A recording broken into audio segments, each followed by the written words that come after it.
Maya MacGuineas is the president of the Committee for a Responsible Federal Budget. Maya, great to have you with us on this. And, now that we've hit, we are formally going to hit this debt ceiling today. How much do you think that is going to change the game on the debate over the budget? Yeah, well, happy we hit the debt ceiling day. It's remarkable that here we are and we're still trying to figure out what to do about the budget. What this does, of course, is it provides a sense of urgency. We know that we're going to have to make changes to the budget in order to get that debt ceiling increase, which we also know we need to have.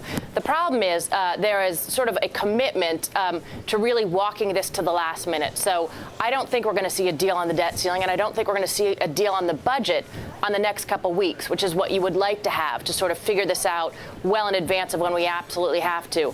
But I think it's well understood now that we're not going to lift the debt ceiling without making changes to the budget at the same time. They won't be likely the whole grand deal that we need to do to fix our budget situation, which is basically in the neighborhood of saving about $4 trillion over the next decade. I don't think we'll get that much done, but we will get real policy changes attached to this increase. And the question is, which ones?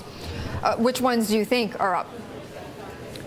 Well, I think where we're going to be able to find agreement between obviously two very polarized political parties is on levels of spending caps for both domestic discretionary spending and some defense probably, and a lot of the mandatory programs are the ones you hear less about. So we're not going to have the big deal on Social Security or Medicare or revenues, but there are a lot of other programs in mandatory spending, whether it's government pensions or agriculture, that I think you'll see a lot of changes to, and that's where we'll get enough savings that we can kind of make the case that we've changed the fiscal course, lift that debt ceiling, and hopefully have another round of further negotiations to finish the rest of a deal after that. Maya, it's Peter here in New York. I know lawmakers are really not expecting a deal until that August 2nd deadline, that August recess for Congress when they go home.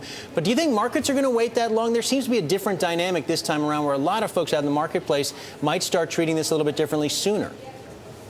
Well, I think that's absolutely right, that in the past when we've had to play these kind of trust fund juggling games to get a little bit past the debt ceiling increase, markets basically yawned because they knew the U.S. was in a good fiscal situation and we would get our act together and raise the debt ceiling in an orderly way.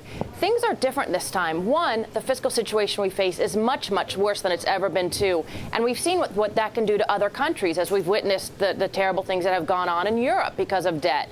And we know that markets can turn against us. Two, the political parties are more polarized than they've been before, and you have a lot of people who have committed to not raising the debt ceiling whatsoever. So the deal that usually you would know was sort of going on in the back room and people were just putting on good talk in the front, but they knew we'd come to a deal. It's going to be harder to come by this time. That means markets may get nervous earlier on. We've seen the S&P warnings. We've seen warnings from all sort of institutions that look at our fiscal situation. And there's a very good chance that markets are suddenly going to say, the political situation, the political environment is not able to address this and may start to get very skittish about the U.S. Right. They may awaken, essentially, to the problems here. I mean, they've, so far yields have been pretty calm, given the situation that you just described, Maya. Thank you very much. Maya MacGuineas talking about the debt ceiling and how we're going to be, of course, hitting that sometime later today.